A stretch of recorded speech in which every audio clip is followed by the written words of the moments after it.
নমস্কার শ্রোতাগণ, চলে এসেছি একটি নতুন গল্প নিয়ে। গল্পটির নাম উৎসর্গ। এটি আজকে গল্পের প্রথম পর্ব। বাসর ঘরে ভাঙা কাচের স্তূপের মাঝে বসে আছে এক নববধূ। দৃষ্টি তার সামনের দিকে নিবদ্ধ। নির্লিপ্ত দৃষ্টিতে পরখ করছে সামনে ভাঙচুর করা মানুষটিকে। রুমের অবস্থা করুণ। কক্ষের একটা কাজ আস্ত নেই, ভেঙে টুকরো হয়ে ছিটিয়ে আছে ফ্লোরে। সফেদ পর্দা, বেডশিট সহ বিভিন্ন জিনিস মাটিতে পড়ে গড়াগড়ি খাচ্ছে। আর তার মাঝেই একটু জায়গা করে বসেছে মায়া। পুরো নাম সাইয়ারা খান মায়া। সামনের মানুষটি রেগে আগুন হয়ে আছে। হাতের কাছে যা পাচ্ছে তাই ছুঁড়ে মারছে ফ্লোরে। একের পর এক জিনিস ভেঙে ক্লান্ত হলো রুদ্র। যখন ভাঙার মতো আর কিছুই পেল না, তখন তাকালো মায়ার দিকে। মায়ের কোনো ভূক্ষেপ নেই সবে। সে অপলক দৃষ্টিতে তাকিয়ে আছে রুদ্রের দিকে। রুদ্র তেড়ে গেল মায়ার দিকে, হাতে হ্যাচকা টান দিয়ে টেনে তুলল ওকে। সহসা চর বসালো মায়ার গালে। শক্ত হাতের চরকেও মায়ার কোনো পরিবর্তন হলো না। টু শব্দটুকু হলো না তার। রুদ্র কটমট দৃষ্টিতে তাকালো মায়ার দিকে। বাহু ধরে ঝাঁকিয়ে রাগী কণ্ঠে জিজ্ঞেস করল, কেন করলি এমন? কি ক্ষতি করেছি তোর আমি? কি করেছি? কি করেছিস জানিস না? কেন বিয়ে করেছিস? মানা করেছিলাম না? এখন আমি আরশিকে কি জবাব দিব? বলবি আমাকে বিয়ে করেছিস? তোর লজ্জা করছে না এসব বলতে? রুদ্র হতভম্ব হয়ে জিজ্ঞেস করল। আমি ভালোবাসি ওকে। 1.5 বছরের সম্পর্ক আমাদের। ওকে প্রতিশ্রুতি দিয়ে আরেকজনকে বিয়ে করেছি। ঠকিয়েছি তাকে। খবরদার ভালোবাসার কথা বলবি না। গা জ্বলে আমার। উরে ভালোবাসা! যা, আজ একজনের উপর আসলো, কাল আর একজনের উপর আসলেন আমার রোমিও তার 12 জুলিয়েট গপ্প নিয়ে গল্প শোনাতে। 12 ভাতারি। মায়া, আল্লাহর স্তয় অবজা। তোর আর একটা গাল যেটা লাল হয় নাই, ওটারও টমেটো বানাইস না। জুতা খাইস না আমার। তুই জুতা মারলে আমি মনে হয় গালে আঙ্গুল দিয়ে বসে থাকবো। দেখ ভাই, তোর এত বেচার ভালো লাগছে না। ঘুম আসছে খুব, ঘুমাবো আমি। মায়া বিরক্তিকর স্বরে বলল, আমার ঘুম হারাম করে তোর ঘুম আসছে? হ্যাঁ আসছে, এবার সামনে থেকে দূর হ। বলে পেটের দিকে এগিয়ে গেল। মোবাইল ফোন হাতে নিয়ে কল দিল কাউকে। তড়িঘড়ি করে বলল, বাবাই একটু কষ্ট করে একজন মেয়েটকে রুমে পাঠাও তো। কি হয়েছে প্রিন্সেস, কোনো সমস্যা? রুদ্র তোমাকে কিছু বলেছে? না বাবাই, সমস্যা নেই, একটু সাহায্য লাগবে কারো। আচ্ছা আমি পাঠাই দিচ্ছি, কোনো সমস্যা হলে বলো। আচ্ছা। রুদ্র প্রশ্নবোধক দৃষ্টিতে তাকিয়ে আছে। মায়া নিজ থেকে উত্তর করল, রুমের যা হাল করেছিস পরিষ্কার করতে হবে তো। উফস, প্রেমিকার বিরহে শেষ হয়ে যাচ্ছে। ব্যঙ্গ করে বলল মায়া। ব্যাগ থেকে কাপড় নিচ্ছে মায়া।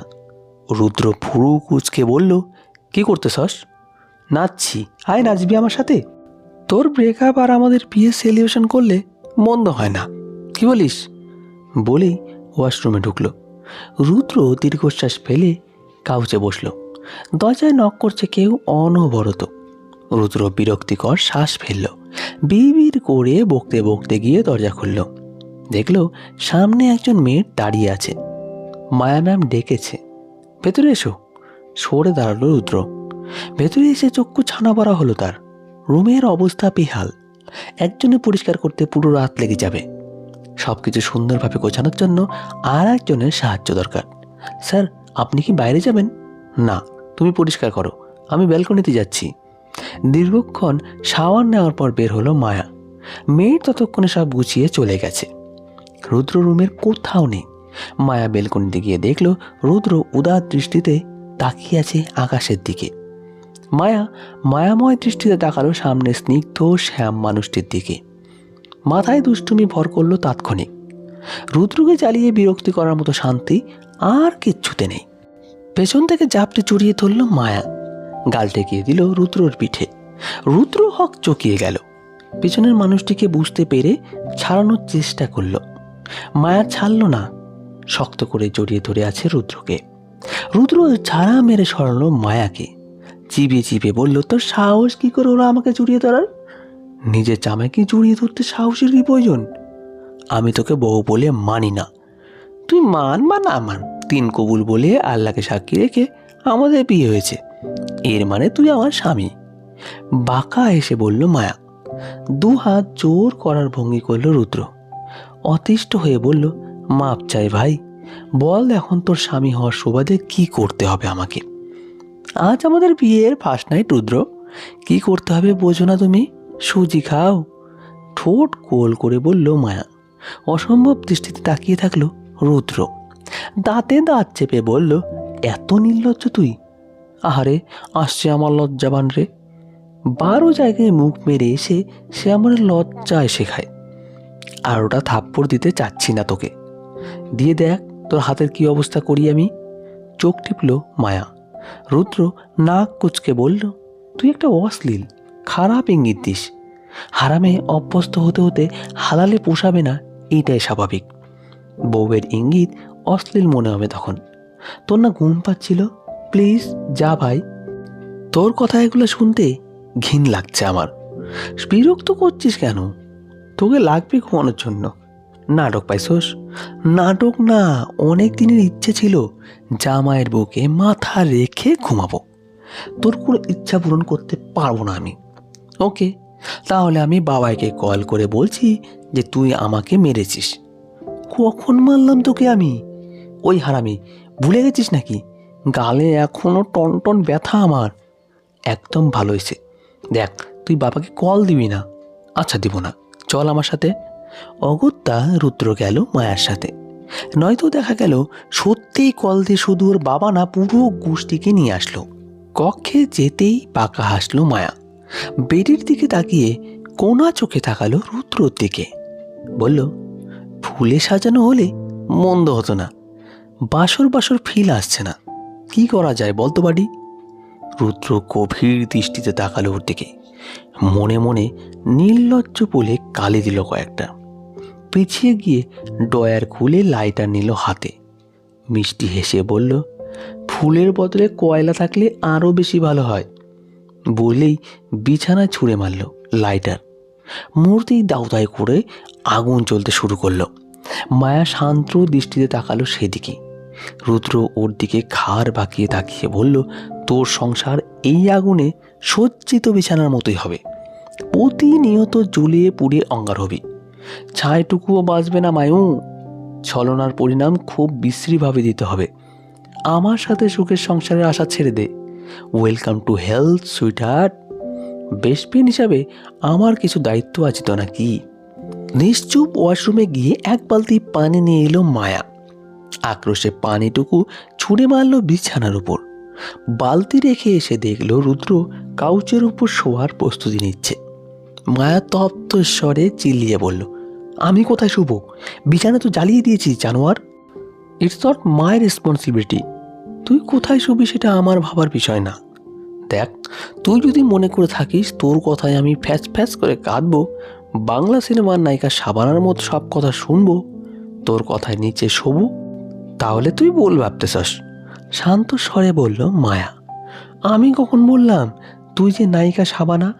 রিনা খানকেও তো ছাড়াই যাবি কুটনামিতে। কুটনি মহিলা, আল্লাহ মাফ করবে না। দীর্ঘশ্বাস ফেলল মায়া। সোফার কাছে গিয়ে ধপ করে রুদ্রের বুকের ওপর শুয়ে পড়ল। হক চকিয়ে গেল রুদ্র। কিছু বলতে চাইলেই মায়া সহসা থামিয়ে দিয়ে দিল তাকে। প্লিজ কিছু বলিস না, ঘুমাতে দে। প্রচণ্ড মাথা ব্যথা, আর কোথাও শোয়ার জায়গা নেই। তোর বুক একটু জায়গা দে। চুপ করে থাকলো রুদ্র। চাইতেও কিছু বলতে পারল না। এ পাগলকে বোঝানো ওর পক্ষে সম্ভব না। ও কোনোদিন জিততে পারেনি মায়ের সাথে, আজও পারল না। মায়া নিজের মন মর্জি করল। রুদ্র মেনে নিল। বুকের ভেতর ঢিপ ঢিপ করছে। তড়িৎ বেগে দ্রিম দ্রিম শব্দ করে লাফাচ্ছে হৃৎপিণ্ড। উপর হয়ে ওর বুকের ওপর শুয়ে আছে মায়া। সাপের মতো আষ্টে পিষ্টে জড়িয়ে ধরে আছে তাকে। রুদ্রর মনে হলো একটা তুলার বস্তা ওর গায়ের ওপর তুলে দেওয়া হয়েছে। আশ্চর্য, একটা মানুষের ভার এত হালকা কি করে হতে পারে? আনমনা হয়ে মায়ার চুলে হাত রাখলো রুদ্র। চাদরটা গলা পর্যন্ত টেনে দিল ওর। কিছুক্ষণ পর ডাকলো ওকে, কিন্তু মায়া সাড়া দিল না। সারাদিনের ক্লান্তিতে ঘুমিয়ে পড়েছে মেয়েটা। রুদ্রর মায়া হলো মায়ের ক্লান্ত মুখশ্রীর দিকে তাকিয়ে, কিন্তু তার যে ঘুম আসছে না। কয়েক ঘন্টার মাঝে জীবনটা পুরোপুরি পাল্টে গেল। একটা মানুষ অনাকাঙ্ক্ষিতভাবে জুড়ে গেল ওর সাথে। সামনের দিনগুলো কেমন হবে জানা নেই রুদ্রর, তবে এটুকু জানা আছে মায়াকে অর্ধাঙ্গিনী হিসেবে মানতে পারবে না ও কখনোই। মায়ার জায়গা আলাদা, সেখানে ভালোবাসা নামক জিনিসটা কখনো আসবে না। তো বন্ধুরা, আজকে সমাপ্তি হলো উৎসর্গ গল্পের প্রথম পর্বের।